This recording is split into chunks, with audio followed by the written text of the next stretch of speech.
ప్రియతి ప్రియమైన తనగల గ్రామ పెద్దలారా, ప్రజలారా, ఇలా పాటలు పాడుకుంటూ ఈ ఉదయకాల సమయంలో మీ కొరకు ఒక చక్కటి శుభవార్తను తీసుకుని వచ్చాం. ఏంటి శుభవార్త అంటే, ప్రతిరోజు కూడా రేడియోలో కానీ టీవీలో కానీ మరి ఎన్నో వార్తలు వినబడుతున్నాయి. వ్యవసాయం గురించి కానీ రాజకీయం గురించి కానీ మేము చెప్పడానికి రాలేదు, కానీ మన ముందరున్న అనంత విశ్వాన్ని కలగచేసిన భగవంతుని గురించి చెప్పడానికి వచ్చాం. వేద గ్రంథమైన బైబిల్ ఇలాగ తెలియచేస్తుంది, దేవుడు లోకమును ఎంతో ప్రేమించెను. ఎంత ప్రేమించాడు అంటే చాలా ప్రేమించాడు. నువ్వు అడగకపోయినా ముందే గాలినిచ్చాడు, నీరునిచ్చాడు, ఆహారం ఇచ్చాడు, సమస్తం కూడా ఇచ్చాడు.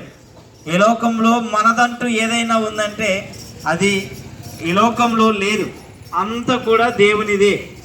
దేవుడు మనకు ప్రేమించి సమస్తము కూడా ఉచితంగా అనుగ్రహించాడు. కానీ ఈరోజు మనము ఏం చేస్తున్నామంటే ఆ భగవంతుని ఇచ్చిన వాటన్నింటిని కూడా అనుభవిస్తూ ఆ భగవంతుని మర్చిపోయాం. మర్చిపోయాం కాబట్టి దేవుడు దాన్ని పాపంగా ఎంచాడు.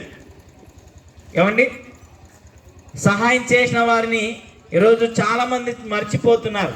అలాగనే దేవుని కూడా మర్చిపోయారు. కాబట్టి మనుషులందరూ కూడా పాపం చేసి దేవుడు అనుగ్రహించు మహిమను పొందలేకపోతున్నారు, స్వర్గాన్ని పొందలేకపోతున్నారు.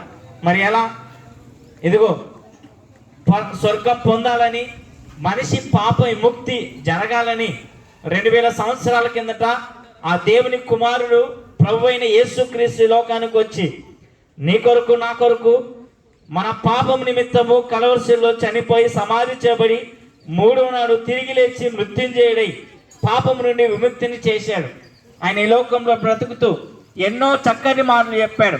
మంచితనాన్ని పంచండి అన్నాడు, ప్రేమను పంచండి అన్నాడు. అంటూ ఆయన ఒక మాట అన్నాడు, స్వర్గం పోవాలంటే నేనే మార్గం, జీవం, సత్యం అన్నాడు.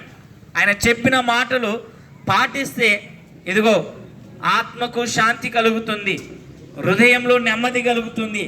ఆత్మశాంతి కావాలి, హృదయంలో నెమ్మది కావాలంటే యేసు ప్రభుని సొంత రక్షకునిగా నీ హృదయంలో స్వీకరించాలి. విస్తరించి చెప్పలేం. ఆయన గురించి ఇంకెక్కువగా తెలుసుకోవాలంటే ప్రతిరోజు టీవీలో రేడియోలో విని దేవుని గురించి ఆ మాటలు విని గ్రహించవలసిందిగా మరొకసారి ప్రేమతో మీ మద్దతు చెప్తూ యేసు ప్రభుని సొంత రక్షకునిగా స్వీకరించి పరలోకానికి చేరాల్సిందిగా మరొకసారి ప్రేమతో చెప్తే ఈ మాటలు ముగిస్తున్నాను.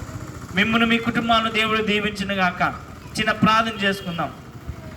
మహాపరిశుద్ధుడైన తండ్రి, తనగల గ్రామంలో చెప్పిన ఈ మాటలు మీరే జ్ఞాపకం చేసుకుని విన్న వాళ్ళ హృదయాలు ఫలిస్తట్లుగా కృప చూపండి.